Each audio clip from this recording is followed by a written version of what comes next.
Aleluias. Graça e paz, amada igreja, a paz do Senhor, amém? Você está alegre com o Senhor? Amém? Você está alegre com Jesus aí? Você está alegre com Jesus aí? Jesus está alegre com você também?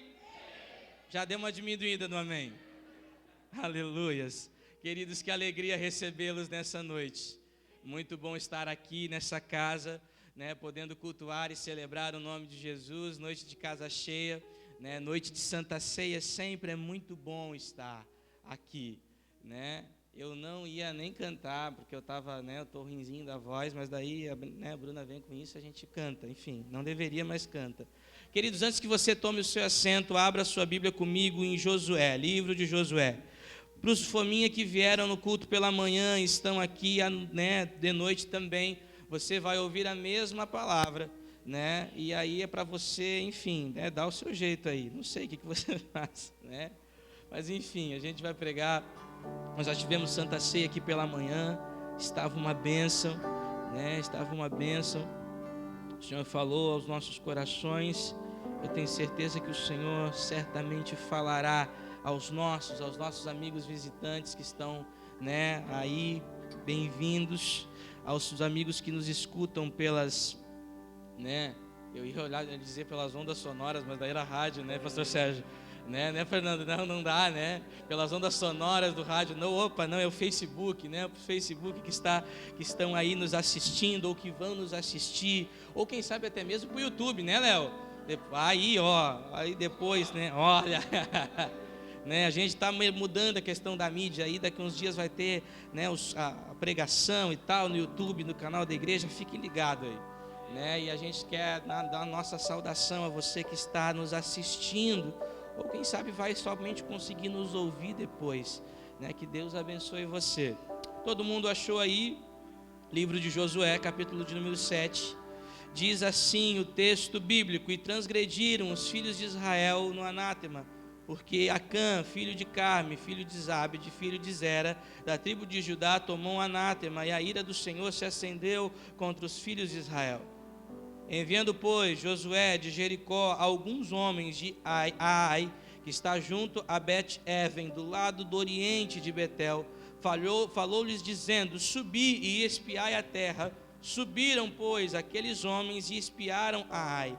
E voltaram a Josué e disseram-lhe: não suba todo o povo, subam uns 2.000 ou 3.000 homens a ferir a Ai, e não fatigueis ali o povo, porque são poucos. Assim subiram, obrigado Juninho, assim subiram lá todo o povo, uns 3.000 homens, aos quais fugiram diante dos homens de Ai.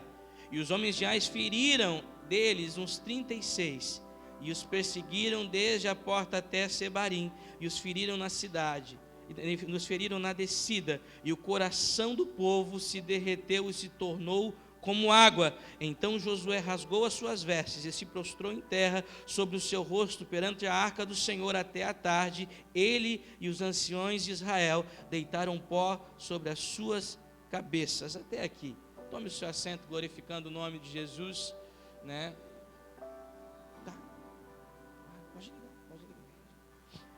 Louvado seja o nome do Senhor.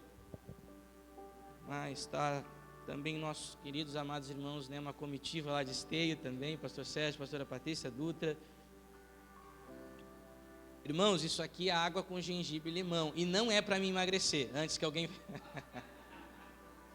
né, é água saborizada, mas é que a garganta está tenso o negócio, eu estou desde de manhã tomando. Se emagrecer, eu estou no lucro, né, Sandra? Se emagrecer, eu estou no lucro. Eu estou pensando em fazer uns números de dança ali, então tem que estar com o corpo mais em dia. Louvado seja o nome do Senhor. Queridos, que alegria para nós estar aqui. Eu estou dando uma risada agora porque a mensagem é um pouco mais pesada, e é bom a gente dar uma descontraída antes, né? Sempre é bom. O paizão Fernando está na casa, a pastora Abel também, né? É uma alegria sempre estar aqui, uma alegria e uma responsabilidade, mas também com eles aqui eu sei que eu vou ter alguém para interceder por mim, né? É uma alegria, espero que você esteja com o seu coração na expectativa daquilo que o Senhor está fazendo e já está falando com os nossos corações. Coisa boa a gente cantar Yeshua, o Messias aguardado, ele vem nos buscar, né, irmã Adélia? Há quanto tempo a gente não cantava isso lá no coral misto, né? Então é muito bom a gente estar aqui adorando ao Senhor e relembrando, hoje é dia de trazer à memória aquilo que nos dá esperança, culto de Santa Ceia do Senhor, né? E queridos, vamos ao texto, para ser breve e tentar ser sucinto. Nós estamos tratando desde o início do ano a respeito do ano da conquista, amém? Nós iniciamos o ano em cima dessa palavra, estamos pregando, e não é a causalidade que a gente está tratando a respeito do livro de Josué, e eu não planejei de trazer mensagens na ordem cronológica do livro, não foi pensado. O Senhor me deu apenas a palavra e eu só estou, né, seguindo a nuvem, só estou para onde o Espírito Santo está nos dirigindo, mas aquilo que nós tratamos já. Recapitulando para você, nós tratamos do final ainda da morte de Moisés, que ele passa o cajado e o bastão, né, da liderança do povo para Josué. No finalzinho do livro de Deuteronômio, ele dá as últimas instruções para o povo e para Josué também, e ao mesmo tempo que ele passa para Josué, Josué assume a função, o papel do líder que agora comandaria a nação, a grande nação de Israel, e conduziria a nação de Israel para o tempo da conquista, aquilo que o Senhor já havia pré-determinado lá ainda em Abraão, que eles seriam e tomariam posse da terra prometida. E agora, depois de tudo que passaram, né, daqueles anos todos de escravidão, de toda aquela função, eles estavam adentrando a terra prometida, e nós vamos ver no capítulo 1, né, que Deus selando a liderança de Josué, bem como também dando algumas instruções para Josué, dentre elas também Deus encorajando a Josué, dizendo: olha,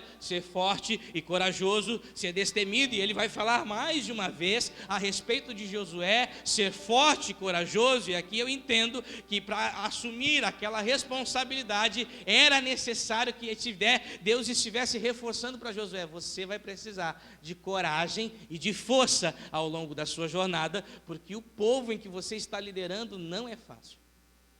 E aí ele vai dar algumas instruções, dizendo: medita medita no livro da lei, do dia e de noite, não te afarte dela, e dá algumas outras instruções ao povo.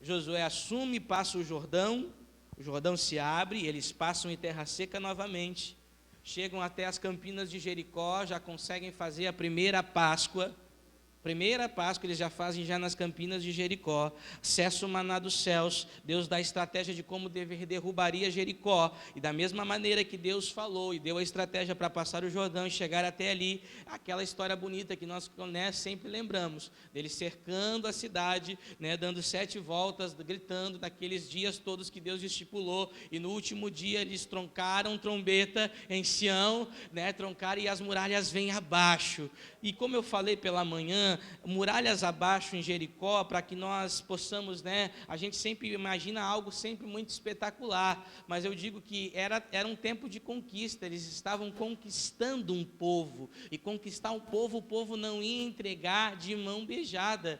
Teve muita guerra, e teve um grande derramamento de sangue, porque além das muralhas caindo, a instrução do povo era: quando as muralhas caírem, vocês passem a fio da espada, tanto homem quanto mulher, que não fique nada, até mesmo dos animais, vocês matam, e dos despojos de guerra, esse seria para o Senhor, os espólios, aquilo que sobraria, aquelas riquezas que sobrariam de guerra, eles pegariam durante a batalha, mas jogariam aos pés de Josué, porque aquilo seria consagrado ao Senhor, seria como se, né, o povo de Israel pegasse os espólios de guerra e dessem então para o Senhor, como primícia daquela entrada do povo na terra. Amém até aqui? E eu corri só para que a gente pudesse ser sucinto. E nós chegamos no capítulo 7 de Josué, que vai narrar lá na epígrafe do texto já o pecado de Acã. E o capítulo 7 já vai começar a respeito de algo muito sério, que ele vai dizer assim: e transgrediram os filhos de Israel no anátema, porque o Acã, e aí vai discorrer a história. Queridos, o que eu quero tratar a respeito com vocês a respeito daquilo nessa noite é a respeito desse pecado de Acã. Porque há algumas coisas que a gente precisa se atentar para este ano em que estamos vivendo, que é o ano da conquista. O povo de Israel estava numa campanha e estava dando tudo certo até chegar ao capítulo 7. Porque no capítulo 7 entra dentro do povo um pecado, entra a transgressão. E aqui é que está o grande, que é aqui que mora o problema. E quem sabe você está nessa noite, eu estou falando basicamente para crentes aqui, né? Tem a filha da nossa querida Elisete que está nos visitando, mas eu já sei que já passou pela igreja, né? Já sei disso, né? E nós estamos aqui todos como filhos de Deus, né? Todo mundo é crentão, raiz aí, então dá para a gente tratar dessas coisas. A grande questão é que entra um pecado, e quando entra um pecado, a quebra de aliança, e aí parece que a gente volta sempre na mesma mensagem, sobre transgressão, pecado, desobediência e quebra de aliança. Parece que a gente está repetindo num loop eterno, mas é que nós normalmente caímos também nessas mesmas questões, muito frequentemente. A grande questão é que o que acontece aqui, com a conquista eles conquistam a terra. A grande questão é que esse camarada, por nome Acã, alguns estudiosos vão dizer que possivelmente pode ser, e quem sabe o nome dele nem seria esse no original, mas na escrita da Bíblia, alguns homens que tiveram uma história ruim, acabaram ganhando um novo nome na hora de escrever os textos bíblicos, pelo mal que haviam feito, pelo mal que haviam cometido. A grande questão é que nós vamos ver o povo tentando, indo na sua campanha, e aqui acontece um problema, porque para Josué estava tudo bem, estava tudo certo, era só ir e adentrar em mais uma cidade. A cidade de Ai era menos fortificada do que Jericó, tinha menos guarnição que Jericó, tinha menos população que Jericó. Para adentrar a cidade seria muito fácil. Tanto é que eles espiam a cidade e os homens vão dizer o seguinte: mande 2 a 3 mil homens, porque a gente ganha na barbada. Não precisa nem se preocupar, porque a gente vai adentrar aquela cidade. Se Deus deu Jericó para nós, aí vai ser uma barbada. A gente vai meter o pé na porta e vai conquistar a cidade. A grande questão é, havia um pecado que havia sido cometido, e eles vão. E quando eles vão para adentrar a cidade, para conquistar mais uma cidade na terra prometida, eles sofrem uma derrota. Essa derrota custa a vida de 36 mil hebreus, de 36 hebreus, homens, soldados, pai de família. E agora quando eles voltam até Josué, aonde Josué estava, a Bíblia vai dizer que quando o povo vai a ouvir que eles não haviam conseguido adentrar a cidade de Ai, a Bíblia vai dizer que o coração do povo se derrete como água, ou seja, eles se desfazem, porque eles estavam confiando que o Senhor estava com eles. A grande questão é que quando nessa incursão, quando eles foram lá, o Senhor já não estava mais com eles, porque havia entrado pecado no meio do povo, e Deus não habita aonde tem pecado. E esse é um dos perigos que quem sabe eu e você podemos enfrentar, é quando nós estamos enfrentando algumas coisas, e a gente sabe que não posso usar essa expressão que eu imaginei, mas a gente sabe que está devendo no cartório, a gente sabe que tem culpa no cartório. A grande questão é que muitas vezes a gente quer enfrentar algumas lutas, mas sabe que está devendo, e vai enfrentar, e quando vai enfrentar a gente se frustra, a gente perde, a gente é derrotado, porque a gente pensa que o Senhor está lá e Deus não está. Ah, mas Deus me abandonou. Não, você abandonou Deus quando transgrediu, quando quebrou a aliança. Lembra de Sansão? Dalila chega com aquela voz doce, imagino eu, dá um copo de vinho para ele. Obrigado, Marlon, por ter me dado a referência lá. Dá um copo de vinho para ele e tal, aquela função toda, e conversa. Engambela o moço e fala: me conta o segredo da sua força. E aí Sansão vai dar aquela enrolada, lembra? Não, tem que ser uma corda que vai dar alguns nós e tal. E aí ele vai, quando os filisteus vêm contra Sansão, ele rompe a corda, chama os caras na tunda e vai de novo. Daí Dalila vai de novo. A grande questão é que Sansão estava brincando com coisa séria. Sansão foi chamado para ser juiz em Israel. Sansão foi chamado para livrar Israel da mão dos filisteus. Sansão havia sido confiado sobre a vida dele, e Deus já o escolheu quando ele aparece para sua mãe e Manoá, seu pai. Sansão foi escolhido com uma função, para ser consagrado ao Senhor, para ter uma chamada, para ser relevante em Israel. A questão é que Sansão brinca com aquilo que está na sua mão, e aí vem uma vez, ele engana Dalila, vem a segunda vez, ele engana Dalila, porque ele sempre falou assim: o Senhor está comigo. Aí ele rompe as cordas, ele faz toda aquela função, tem as tranças no cabelo. Aí, quando ele cai no sono, Dalila corta o cabelo dele, que quebra a aliança por vez. A voz, você pode ir lá ver no capítulo, lá em Juízes, depois da sua casa. Sansão, o texto de Juízes vai dizer assim: e achou Sansão que o Senhor estava com ele. E quando ele vai contra os filisteus, a unção que sempre estava lá não estava. A pior coisa que nós temos é achar que Deus sempre vai estar lá livrando a nossa... Eu não posso usar essa expressão. Deus está sempre livrando a nossa cara. Não, Deus vai estar comigo. Porque a pergunta que eu fiz no início do culto é a calhar: Jesus está feliz com você?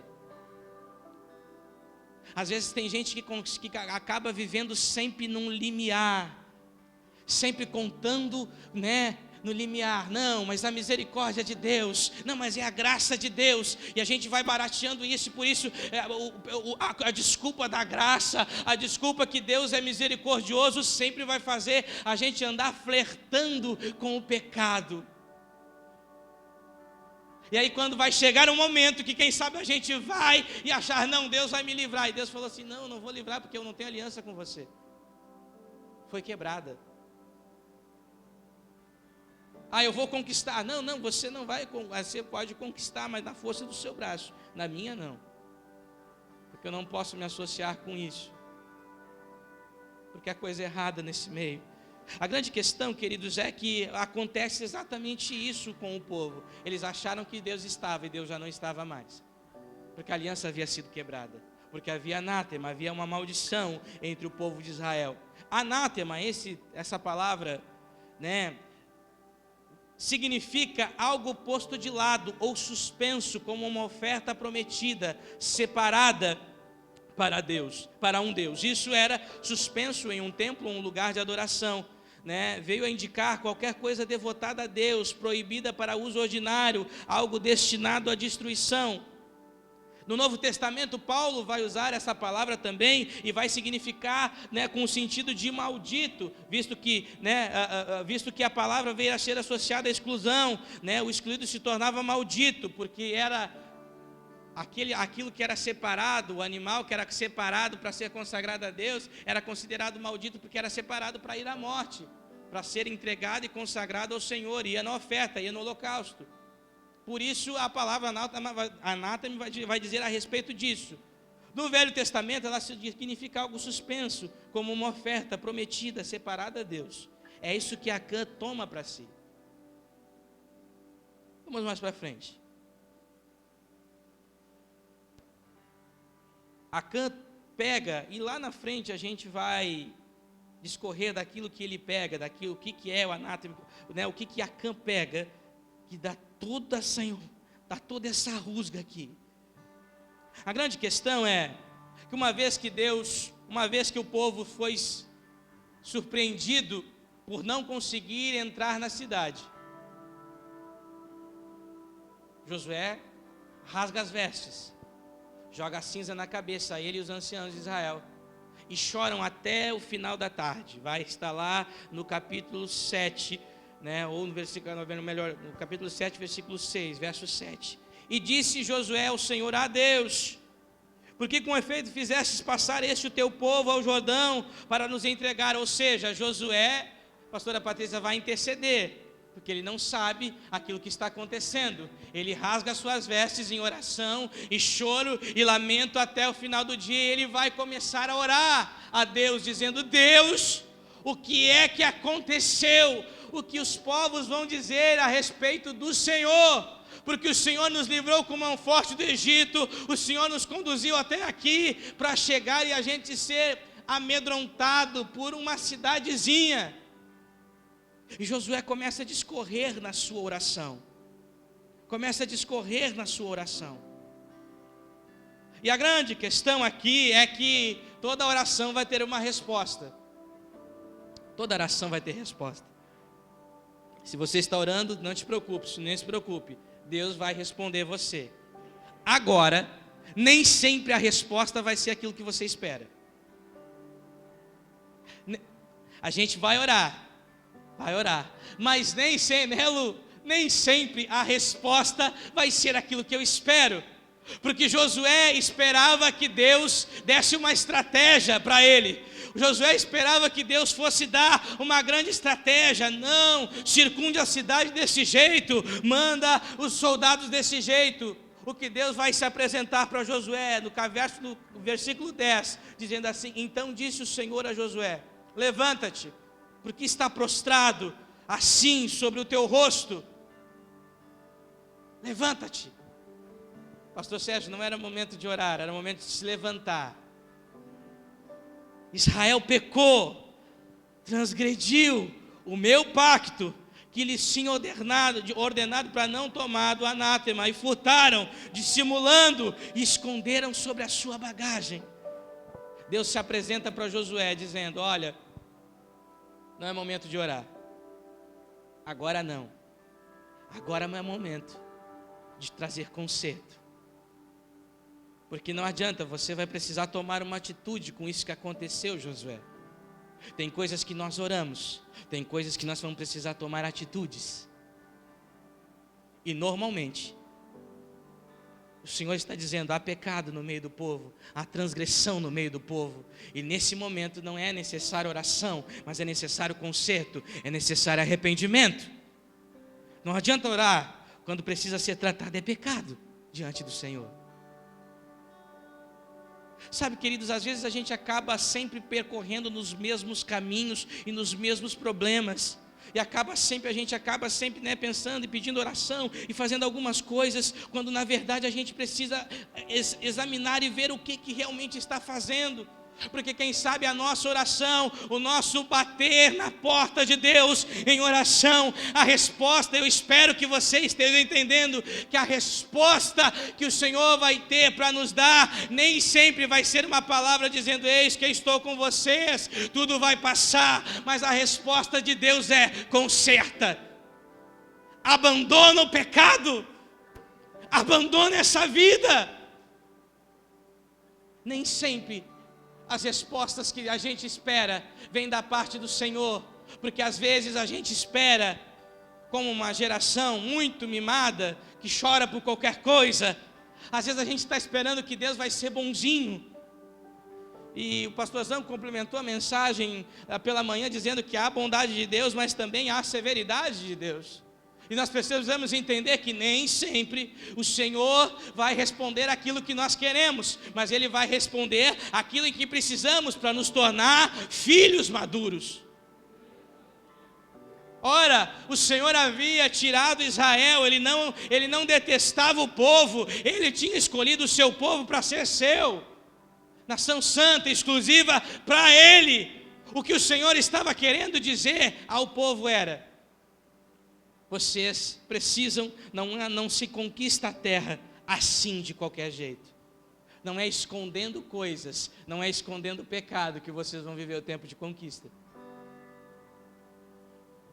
Lembra quando Provérbios 28, 13 vai dizer assim: quem esconde os seus pecados não prospera, mas quem os confessa e os abandona encontra misericórdia. O salmista vai ser mais, vai aprofundar isso em Salmo 32, dizendo assim: quando eu escondi os meus pecados, o meu corpo definhava de tanto gemer, pois dia e noite a tua mão pesava sobre mim, e a minha força foi se esgotando como o tempo da seca. quando nós temos coisas dentro de nós, quando há transgressão dentro de nós, quando há pecado que nós estamos carregando, e aquilo não é confessado, a Bíblia vai dizer que aquilo nos impede de prosperar, nos impede de avançar, e aquilo também acaba nos definhando.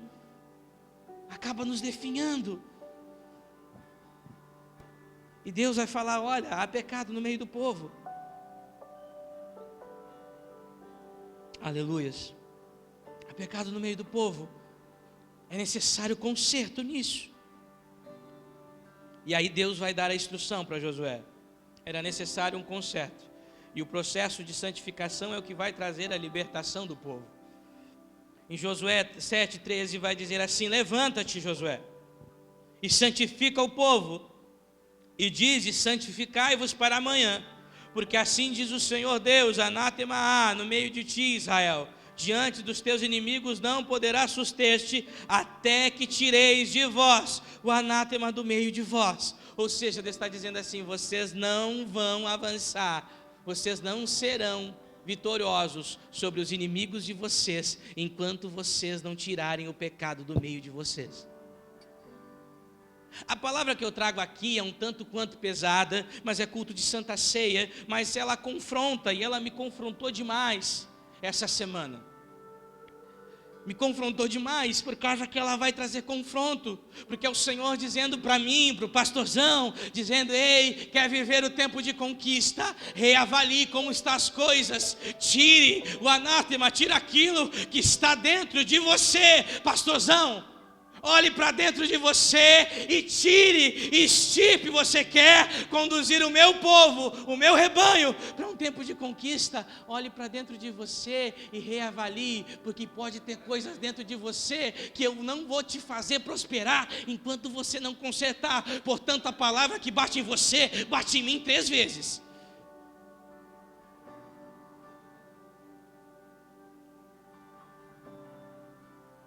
O Senhor está falando: santifica o povo, tira a maldição do meio de vocês, extirpa o pecado, mas antes santifica o povo. Não haveria como vencer e continuar a conquista enquanto houvesse pecado no meio do povo. Deus não nos leva apenas a orar, mas nos purificar, nos separar no processo de santificação, e nos trará um profundo sentimento de arrependimento. Se quisermos ser vitoriosos, precisaremos buscar uma vida em santidade. Deus já havia dito para o povo: olha, sede santo, porque eu, o Senhor, sou santo.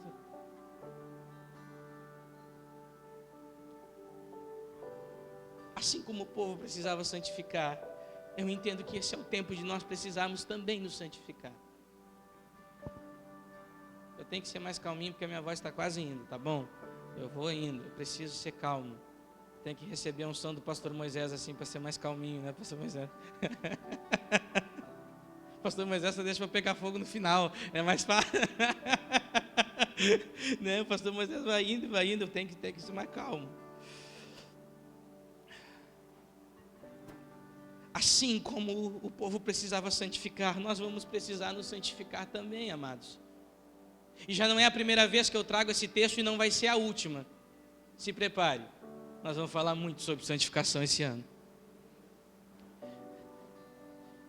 Nós vamos precisar do mesmo jeito que o povo, porque, pastor Sérgio, a santificação é que vai trazer a libertação.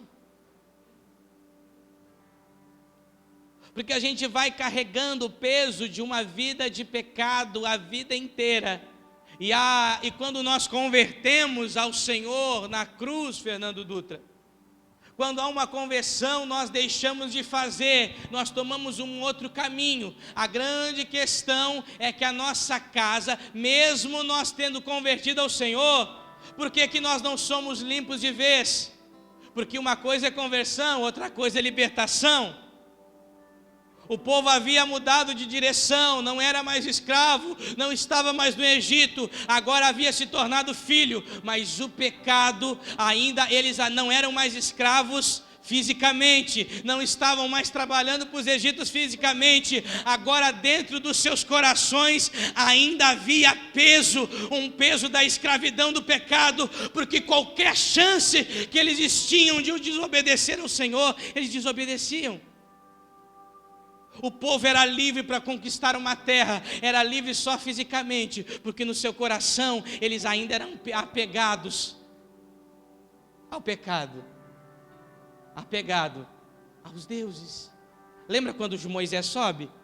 Que eles vão lá pressionar Arão, falar assim: não, esse cara foi, não vai descer mais, faz um bezerro para nós, é mais fácil a gente adorar aquilo que a gente vê.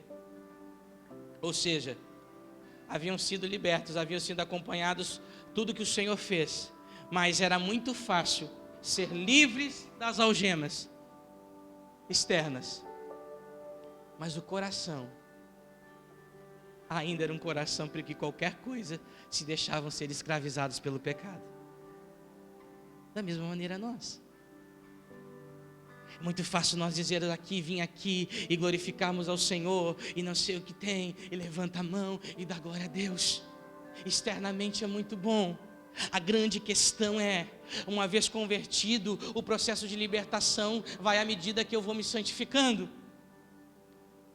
A Bíblia vai dizer: seguir a santificação sem a qual ninguém verá o Senhor. Portanto, é processual e gradativo. Uma vez que eu me santifico, cita, eu vou liberando aquilo, o meu passado. A casa vai ficando limpa. Uma vez que eu vou me santificando, Jesus vai dizer: santifica-os na tua palavra, a tua palavra é verdade. Ou seja, uma vez que eu me santifico na palavra da verdade, eu vou me libertando das coisas do meu passado.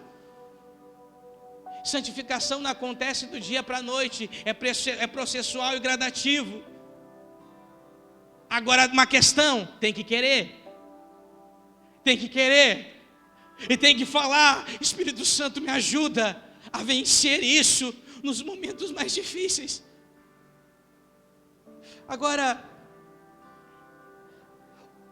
Deus, assim como fala para Israel, santifica, Ele está falando para nós: olha, santifiquem vocês.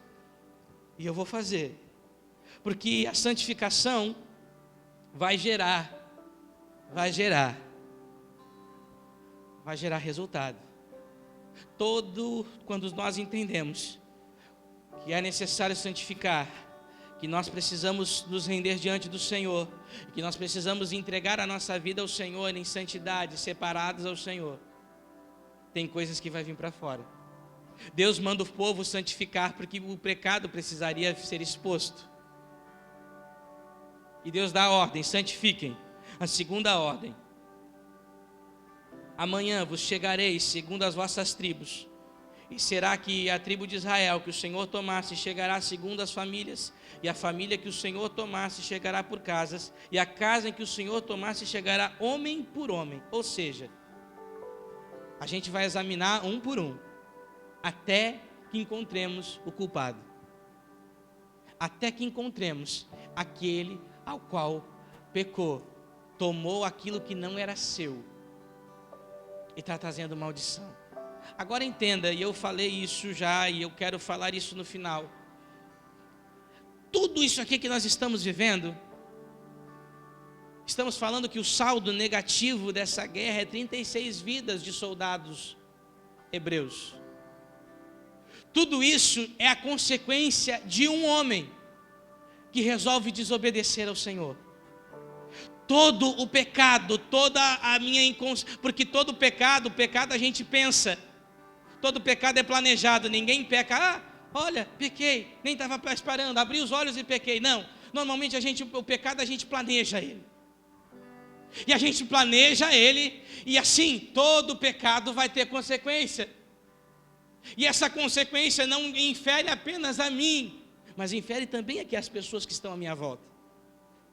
Israel está sendo derrotado na guerra por causa do pecado de um homem. Há consequências, e a gente precisa, o pastorzão disse que a gente não pode tirar o peso da espada. A gente precisa entender que pecado ainda é pecado. Eu me lembro que eu cantava um hino da harpa, bem antigamente, lá na Assembleia de Deus, que ia dizer: no céu não entra pecado. E essa mensagem não pode se tornar antiga. No céu só entra em santidade, e acabou, não tem papo. A gente não pode negociar valores. No céu não entra pecado. Eu não posso querer achar e baratear, não, mas no final a graça vai me salvar. Não barateie isso, não barateie isso, não barateie a graça, porque a graça custou tudo. A gente acha que a graça é de graça, mas a graça custou preço de sangue. E se a gente for parar para calcular, a graça se torna ainda mais pesada que a lei. Mas isso é um outro papo, para um outro dia.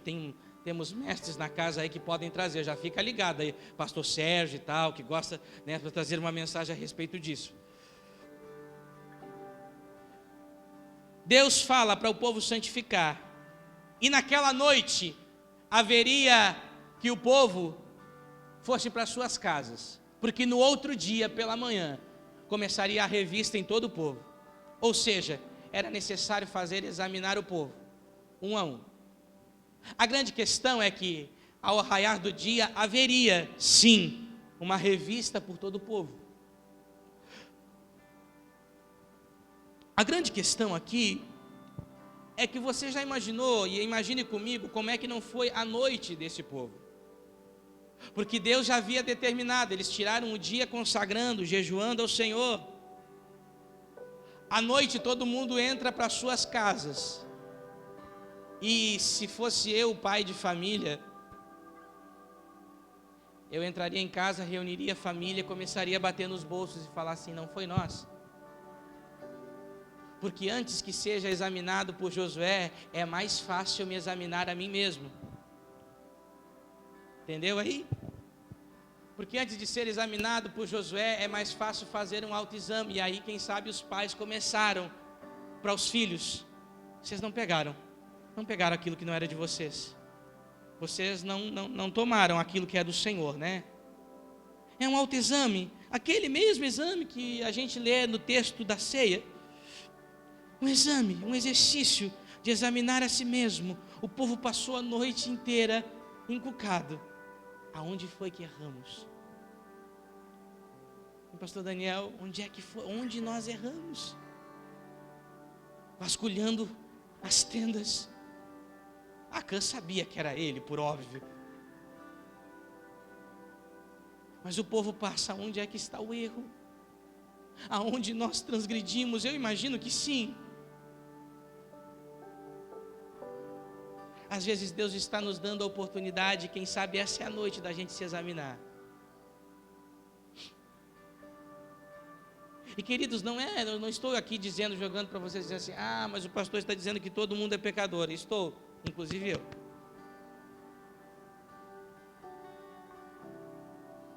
Essa é a noite de se autoexaminar, olhar para dentro de si. Um dos resultados que nós vamos achar é que nós não somos dignos, e todos nós somos pecadores, e destituídos fomos da glória de Deus. A grande questão é o que nós temos escondido dentro das nossas interioridades. Aquilo que nos trava. Aquilo que o Senhor está falando assim: olha, vocês não avançam. Porque tem coisas dentro de nós que muitas vezes a gente guarda. É necessário a gente se autoexaminar. O mesmo Salmo, olha que coisa linda, o mesmo Salmo 32, 5, que nós lemos, o versículo 3, vai dizer assim, o salmista vai dizer: então eu reconheci diante de ti o meu pecado, e não encobri as minhas culpas, e disse: confessarei as minhas transgressões ao Senhor, e tu perdoaste a culpa do meu pecado. Muitas vezes a gente acaba não confessando os nossos pecados por medo. Mas o que o meu pastor vai achar? Mas é algo muito sério. Mas, queridos, precisa vir para fora. Porque se nós quisermos avançar numa vida em santidade ao Senhor, se nós quisermos viver o Senhor, se nós quisermos cantar canções como essas diante do Senhor, como nós acabamos de cantar, é necessário com que nós fizermos essa análise e que nós confessemos os nossos pecados. Que nós venhamos colocar a mão na consciência e dizer: Deus, do jeito que dá, que eu estou, não dá para continuar. Tem coisas dentro de mim, às vezes a gente é muito ruim em reconhecer que estamos errados. Louvado seja o nome do Senhor.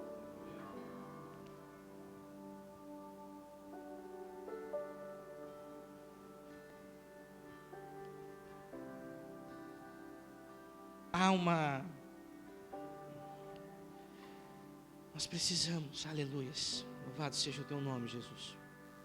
Já estou me encaminhando para o final, tá? Estamos indo bem. Uma vez que acontece tudo isso, acontece esse autoexame, no outro dia pela manhã, bem cedo, creio eu, Josué se levantou de madrugada e fez chegar Israel segundo as suas tribos. Caiu por sorte a tribo de Judá. E aí foi eliminando as casas. Tomou a família dos Zeraitas, fazendo chegar nas famílias dos Zeraitas um homem, e foi tomado Zabde, e fazendo chegar a sua casa, homem a homem foi tomado, e Acã, filho de Carme, filho de Zabde, filho de Zera, da tribo de Judá. E aí Josué coloca a mão no cara.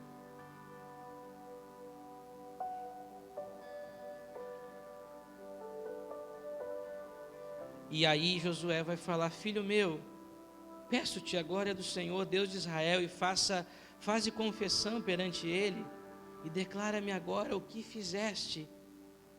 Não me ocultes nada. Ao que Acã vai responder. Respondeu Acã a Josué e disse: verdadeiramente eu pequei contra o Senhor, o Deus de Israel, e fiz assim e assim. Verso 21, quando eu vi os despojos, uma boa capa babilônica e 200 ciclos de prata e uma cunha de ouro, de peso de 50 ciclos, cobicei e tomei-os, e eis que estão escondidos na terra, no meio da minha tenda, e a prata por debaixo dela. Acã é encantado, Acã peca e toca aquilo que não era seu, e transgride a lei do Senhor, porque ele se encanta. A história vai dizer que o tecido babilônico era um tecido muito lindo e que era usado como comércio. As pessoas vinham de longe, os comerciantes iam de longe para pegar os tecidos babilônicos, que eram tecidos lindos. Era natural ter tecido, esse tipo de tecido em Jericó, porque Jericó era uma cidade mercante da era antiga.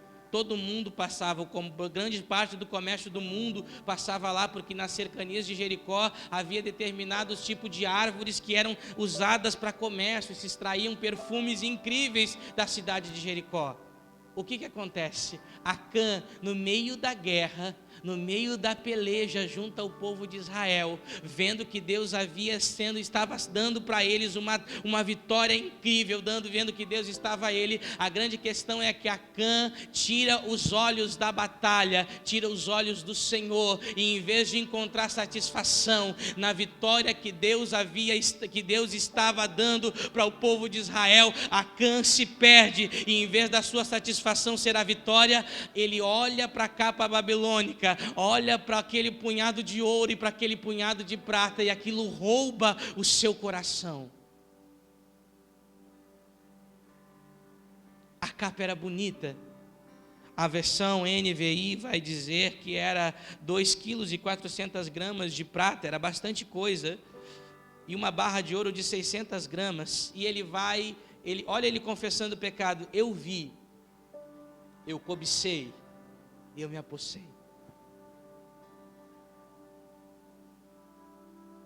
A Bíblia vai dizer em Lucas 11 que os olhos são a candeia do corpo. Quando os olhos são bons, igualmente todo o seu corpo estará cheio de luz, mas quando forem mal, igualmente o seu corpo estará coberto de trevas. A gente é atraído, e normalmente é atraído e traído pelos olhos. Normalmente a gente tem a mania, a nossa natureza nos leva a normalmente olhar aquilo que não nos pertence. Ou seja, olhar aquilo que já não pertence mais. A gente olha a prosperidade do outro, a gente olha a vida do outro, a gente olha, quem sabe, a vida próspera, o carro do outro, a gente olha os bens do outro, e a gente olha muitas vezes aquele olhar. E eu posso ir mais profundo ainda. A gente, além da gente olhar as riquezas e os bens dos outros, a gente também pode ter aquele olhar que não é bem convertido, a gente coloca até o olho na esposa do outro.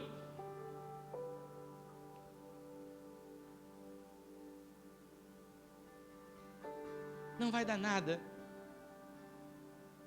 A gente acha que aquilo que o Senhor está nos dando, nós estamos sendo poderosos na batalha, mas reluz ainda mais. Parece que aquilo que o Senhor nos dá não é suficiente. E a gente acaba sendo atraído pelos olhos. A gente vê, e quando cai no coração a gente cobiça. Aquela vontade de ter.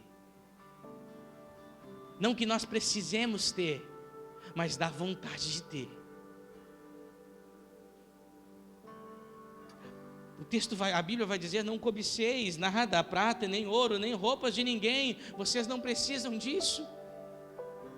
E aí Acã vai dizer, no término da fala dele: eu vi, e aí eu já fui atraído pelos meus olhos, fui traído pelos meus olhos, eu cobicei, entrou no meu coração. Quantas vezes a gente não cobiça a vida que não nos pertence mais?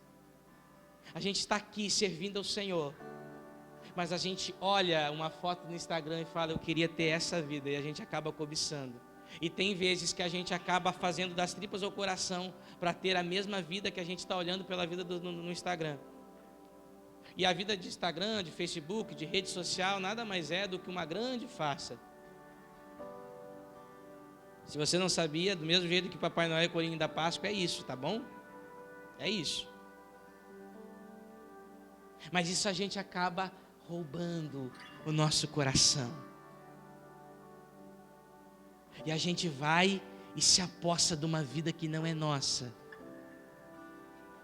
de uma riqueza que não nos pertence, de valores que não são nossos. A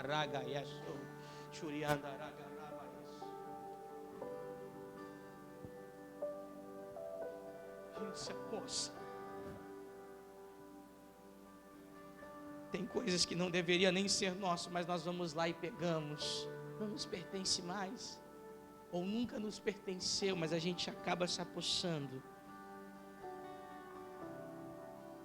A consequência disso, de uma capa babilônica de um bom punhado de pratas e de ouro,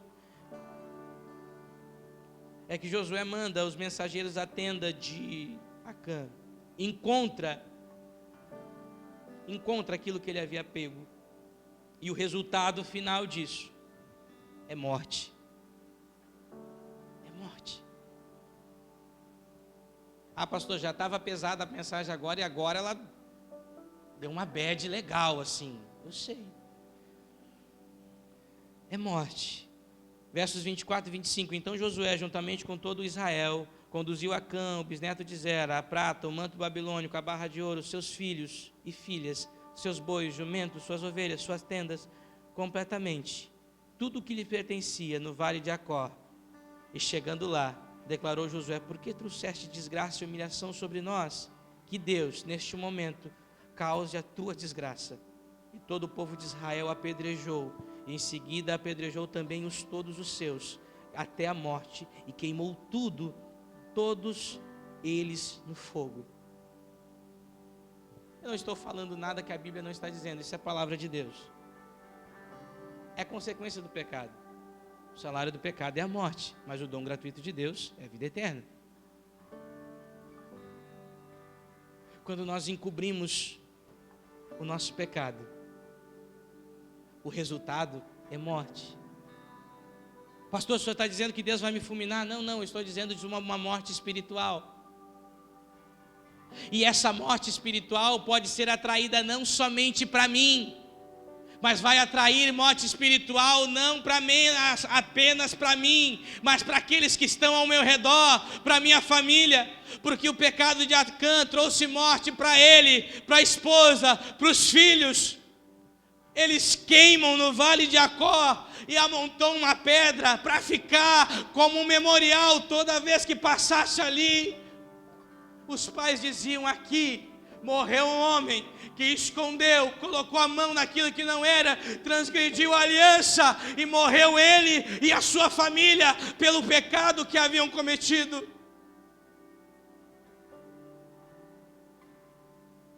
O que eu estou falando aqui não é numa morte física, mas é numa morte espiritual. Pecado que a gente acaba não confessando, acaba nos gerando, nos levando para um lugar de morte espiritual, e acaba afetando não somente a mim, mas a minha família também. Algumas pessoas que estão na volta sempre vão ser prejudicadas, mas é uma boa notícia para você.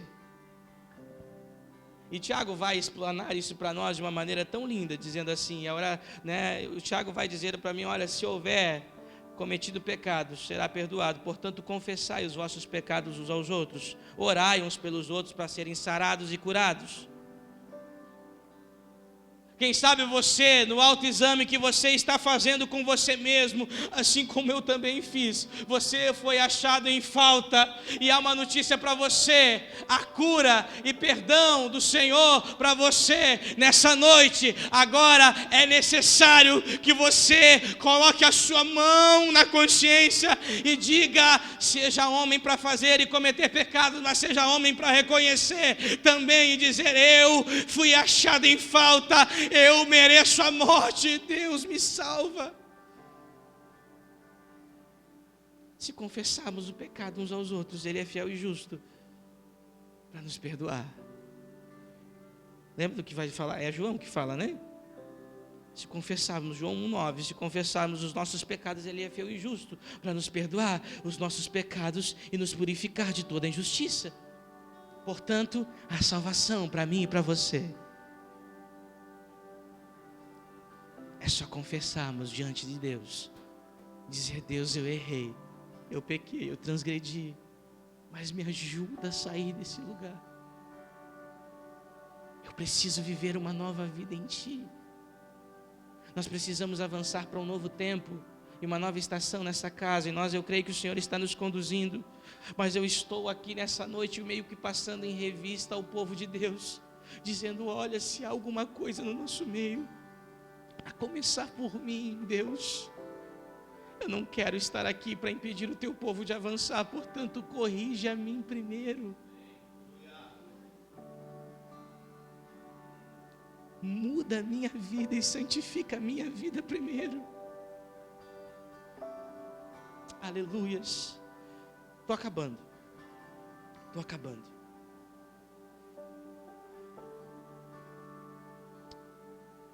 Trazendo esperança para o seu coração. Louvado seja o nome do Senhor. Da mesma maneira que nós vemos essa história trágica em Jericó, nós vamos ver um desfecho de certa maneira trágica, mas que a gente entende à luz da palavra que foi necessário, porque a partir dali, Josué levanta e eles tomam a cidade de Ai, num pulo. Deus deu vitória para o seu povo. E é interessante que o pastorzão falou sobre um tempo redentivo, e quando nós vamos ver lá no Novo Testamento, na mesma Jericó,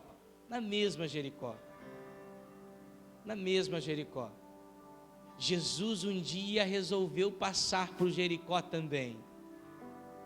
Foi falado aqui na quarta-feira, Lucas 19. Chegando em Jericó, atravessava Jesus a cidade. E eis que um homem rico, chamado Zaqueu, chefe dos publicanos, buscava ver quem era Jesus. Todavia, ele, sendo de pequena estatura, não conseguia ver segundo a sua baixa estatura. E aí ele sobe numa árvore, você conhece a história. O que eu quero trazer de aplicação para você aqui? É que na mesma Jericó, nas cercanias de Jericó, que aconteceu todo esse problema aqui, um dia Jesus passa por Jericó também.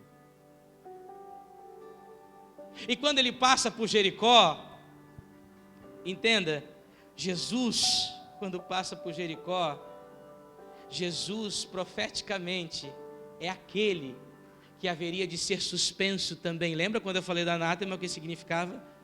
Suspenso no madeiro para ser consagrado, aquele que se tornou maldito, aquele que se tornou maldito por ser consagrado a um Deus.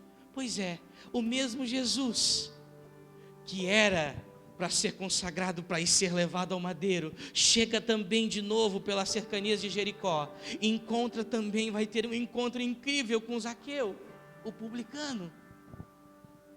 Ele chega na cidade, junto com a multidão. Zaqueu sobe na árvore, e aí ele olha para cima, e aquele que seria levado num alto madeiro, que era consagrado a Deus, e que se fez maldito, se fez maldito por nós, ele vai até atrás daquele pequenininho, e agora aquele que foi consagrado, aquele que era consagrado a Deus, não é tomado à força por Zaqueu. Ele mesmo fala assim: hoje, Zaqueu, me convém entrar na tua casa. Aquele que era consagrado para Zaqueu, a história muda. Acã toma aquilo que seria consagrado a Deus e rouba, esconde. Agora com Jesus, Jesus se apresenta, e aquele que seria consagrado a Deus, ele mesmo se apresenta e fala: Zaqueu, eu vou na tua casa hoje. Porque havia um propósito aqui. Havia um propósito aqui nesse texto, e eu já estou encerrando. Só preciso fazer a aplicação disso. Havia um propósito aqui. Chegou o local, e ele fala: Zaqueu, desce depressa, porque eu preciso ir na tua casa. No mesmo instante, Zaqueu desceu, passando, e o recebeu com enorme alegria. No verso 8, quando Jesus chega, tudo muda. Um senso de mudança entra em Zaqueu, e ele vai dizer assim: disse o Senhor: Senhor, eis que dou aos pobres metade dos meus bens, e se alguma coisa tenho defraudado algum, eu restituo quadruplicado. Ou seja, em Jericó, na primeira história, Acã se aposta daquilo que era consagrado ao Senhor, e por isso houve morte na sua casa. Agora em Jericó, alguns anos depois, aquele que era a oferta maior do Senhor que ele entregou, entra agora na casa de Zaqueu, leva conserto e salvação, leva conserto sobre a vida e a casa de Zaqueu, a ponto de Zaqueu dizer: olha, eu não sei, você me encontrou, e eu, se caso, eu quero restituir aquilo que se por acaso eu defraudei alguém, ou seja, se aquilo que eu tomei e não era meu, eu vou destinar, eu vou dar quadruplicadamente aquilo que eu me apossei e não era meu. Ou seja, Deus entra na história também. Aquele que era consagrado ao Senhor entra, e agora, em vez de levar a morte para dentro da casa de Zaqueu, leva a vida, porque no verso 9 ele vai dizer: e disse Jesus: hoje veio salvação a esta casa. Na primeira história nós vemos aquilo que Acã tomando posse daquilo que não era e atraindo morte para dentro da casa dele. Nessa segunda passagem, também em Jericó, um outro homem também chega na história, porém ele recebe Jesus, e aquele que deveria ser aquele que era a oferta maior de Jesus entra na casa dele, e agora muda a história dele, e no lugar onde havia condenação, agora há vida e salvação. A vida e salvação para você também, porque o mesmo Jesus que passou em Jericó passa por aqui hoje, está dizendo: ei, mude a sua vida, mude a sua história, confesse os seus pecados e passe a caminhar uma nova vida em Deus. Se coloque de pé no nome de Jesus.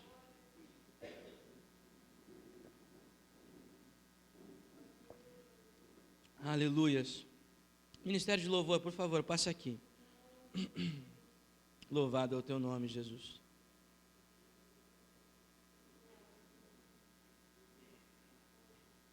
Aleluias. A salvação para você. A salvação para você. Louvado seja o nome do Senhor. Eu não sei se alguém quer passar aqui na frente. Não sei se essa palavra tocou o seu coração. Você quer passar aqui na frente. Nós queremos orar nessa noite. E acalhar, porque nós vamos cear daqui um pouquinho. E é necessário que a gente coloque isso na nossa consciência, que nós precisamos de uma mudança de vida. Eu amo a história de Zaqueu, porque ele é uma mudança muito instantânea. Jesus senta, tem um tempo de mesa com ele, e ele já vomita para fora aquilo que estava lá. Olha, se eu errei, eu restituo. Eu quero viver uma nova vida a partir de agora. Quantos nessa noite desejam viver uma nova vida em Deus? Amém. Vamos orar? Vamos orar. Te louvamos, Pai. Pai, no Teu nome nós entregamos, Pai. Nós colocamos tudo diante do Senhor nessa noite. E nós nesse dia, Pai, queremos Te louvar e engrandecer o Teu santo nome. Nos faça melhores, Deus. Molde o nosso coração e a nossa vida, Senhor, a Tua vontade. Ah, Deus, nós Te pedimos perdão. Eu Te peço perdão pelos meus pecados, Pai. Deus, visita as nossas interioridades, Pai amado. E se há algo em nós que tem nos afastado, que tem nos roubado da Tua presença, que o Senhor extirpe de nós, Pai. Nos faça, Senhor Jesus, nos dá uma mentalidade que a nossa satisfação venha estar em Ti. Que nós não venhamos a olhar, ou cobiçar, ou se apossar daquilo que não é nosso, mas que nós venhamos ter uma vida em santidade, uma vida separada para Ti, que nós nos contente com aquilo que o Senhor tem nos dado. Dá-nos uma vida, Senhor Jesus, que agrade ao Senhor. Molda o nosso coração ao Teu querer e a Tua vontade, ao Teu propósito, Deus. E ainda, Senhor Deus, ainda, Senhor Jesus, que nós, ainda que doa, ainda que, Senhor Jesus, que mexer nisso nos cause desconforto, nós queremos nos ser melhores. Portanto, Deus, mexa em nós, trabalha nas nossas estruturas, muda quem nós somos. Senhor Jesus, nós queremos ser santo porque Tu és santo, Pai. Leva a Tua igreja a um tempo de santidade, leva a Tua igreja a um tempo de santificação. Nós queremos ver o Senhor, Pai, por isso santifica-nos, Pai. No nome de Jesus, Pai, eu oro. Fica conosco, Pai, no nome de Jesus.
de Jesus. Em nome de Jesus.